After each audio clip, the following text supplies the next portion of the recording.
Hey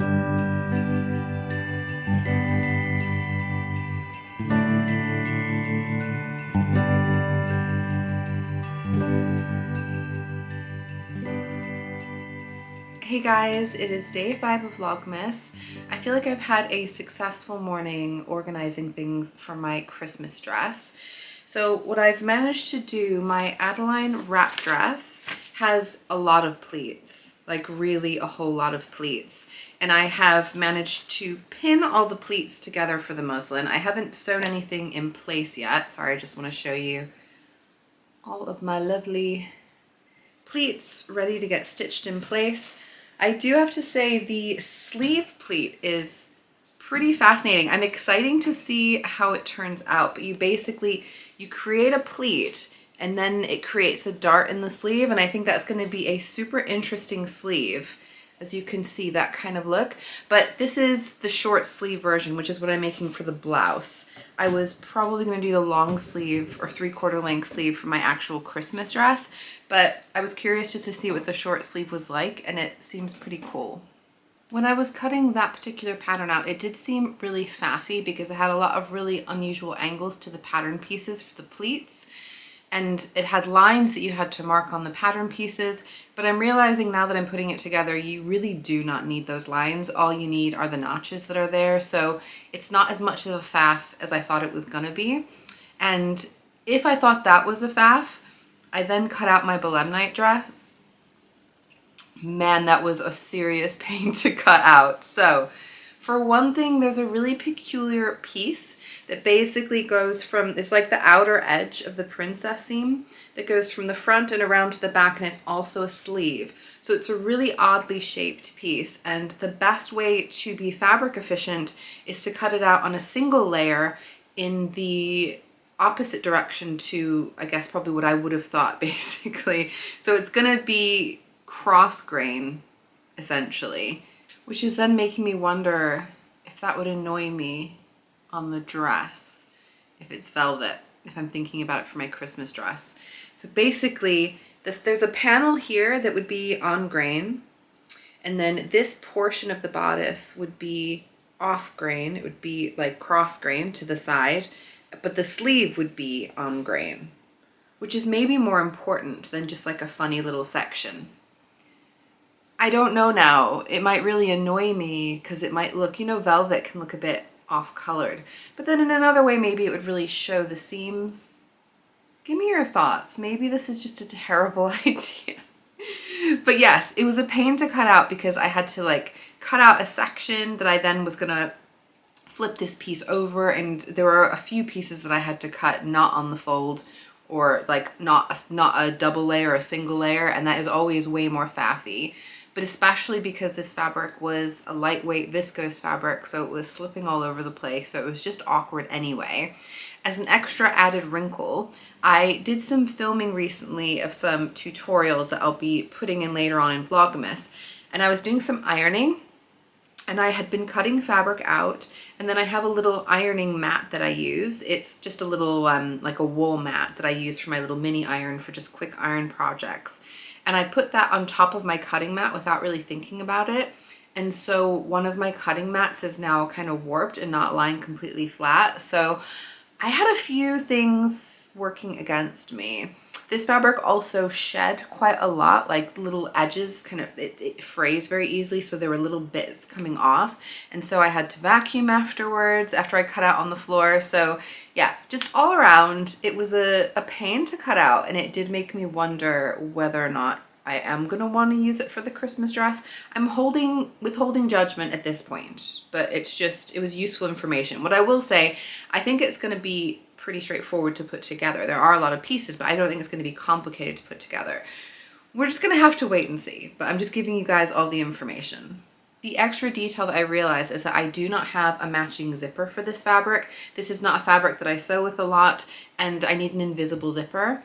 There are not any fabric shops local to me at all. Everything has shut down that used to be around nearby. So what I've decided I'm gonna do is I'm gonna go into central London tomorrow.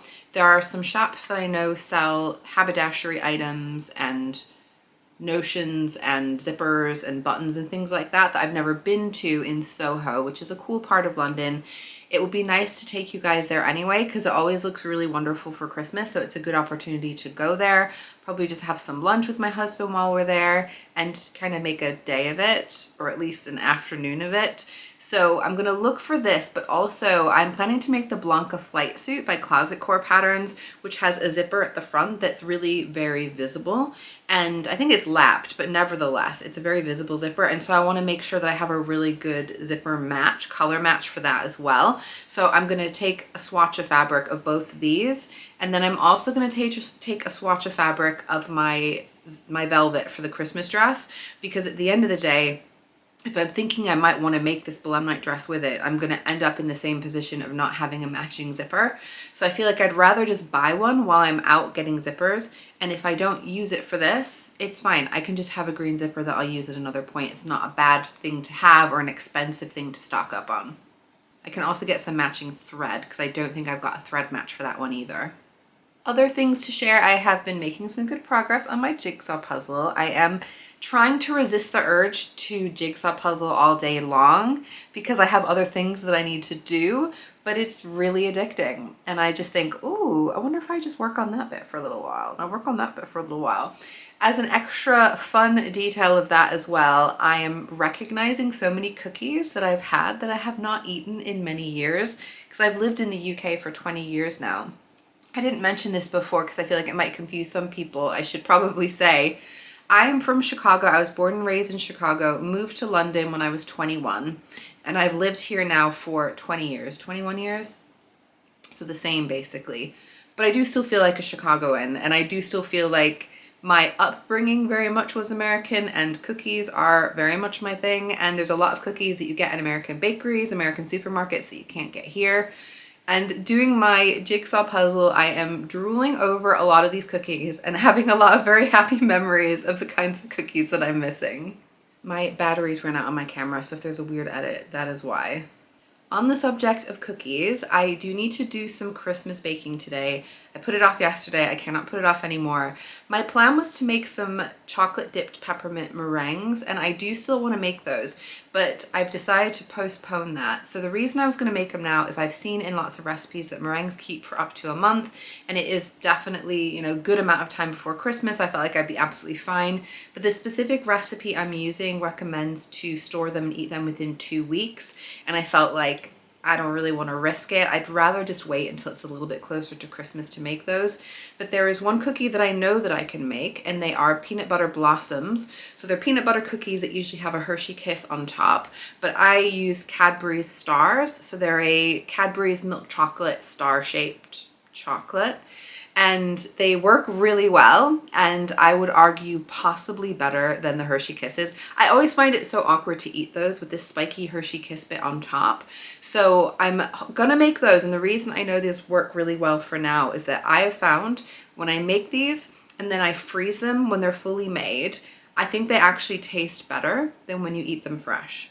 So I would defrost them obviously just before Christmas, but I feel like it adds a little bit of texture, a little bit of chew to it. So I recommend trying that out. But for me, the main thing is I know I'm gonna be okay to make it, and then I can start to feel a bit more organized for Christmas baking. I'm gonna go ahead and look at my marshmallow advent calendar for the day. The 5th is up here.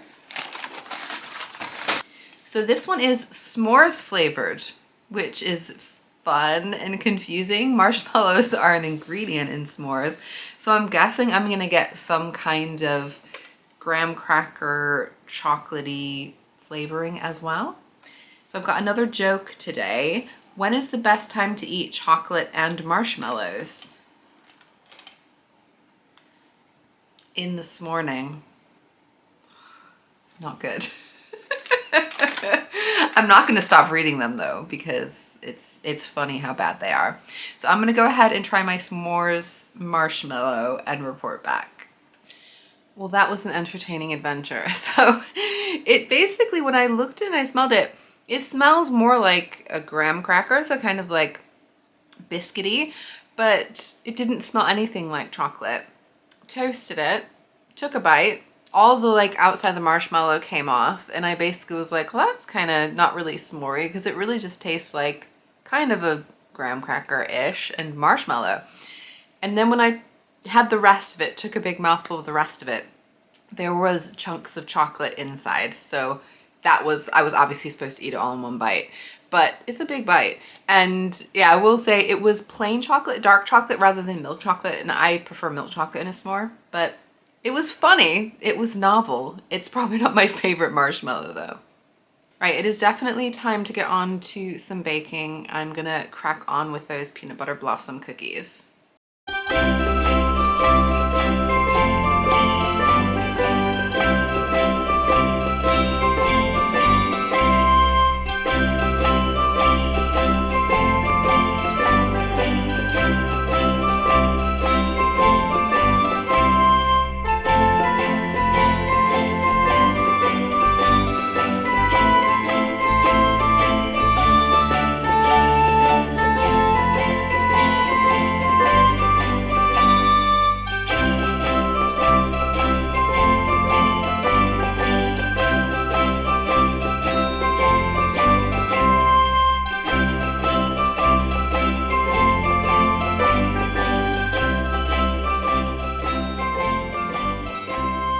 Guys, it doesn't always go right. So first thing, when I was making my cookie dough, it was quite soft and the recipe said if it's soft to chill it for an hour, and I thought that's probably fine.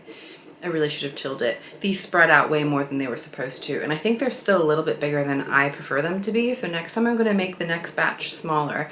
But the bigger, more important issue is I don't seem to be able to find my Cadbury's Magic Stars anywhere that I'm confident I bought.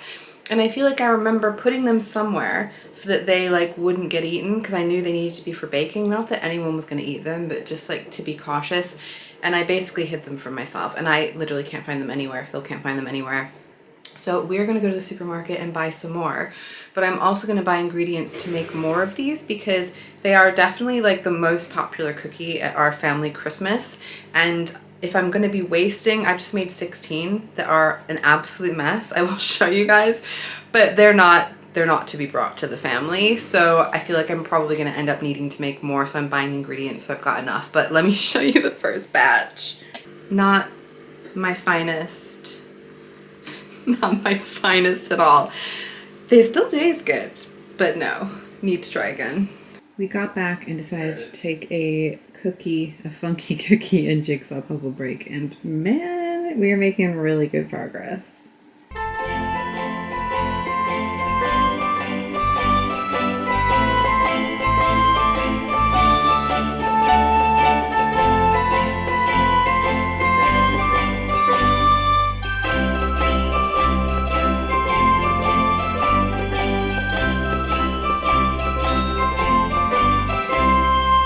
Practice makes perfect, guys. I did not get there in the beginning, but I'm really happy that I got there in the end. These are the small little bite-sized little cookies that I was hoping for. They're just great to just pop into your mouth. These are so delicious. I really love peanut butter and chocolate together, so obviously you need to like those things before you get on board with this, but they have a really great chew to them. They are sweet, but with a little bit of saltiness, so they're really Moorish. They are a huge hit in my family with young and old alike. Everybody absolutely loves them. But yeah, I realized they're not Cadbury's, these stars. They are Milky Way, they are Mars Magic Stars, and they are the absolute perfect size, perfect like chocolatiness, sweetness. They're really good for these cookies. So I will put a link down below in the description box if you want to check this recipe out, which I do highly recommend.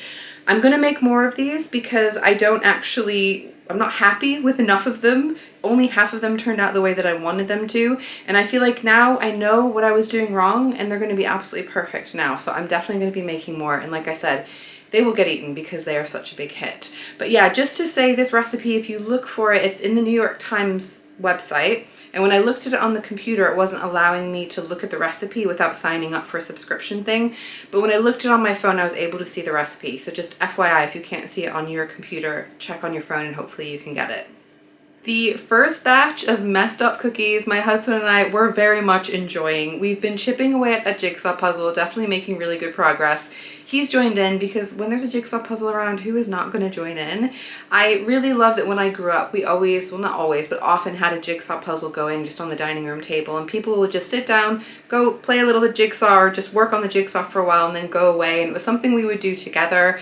And we did have some that we made, like my mom, my sister, and I made one that they then hung up on the wall. My dad and my brother worked on one that they hung up on the wall.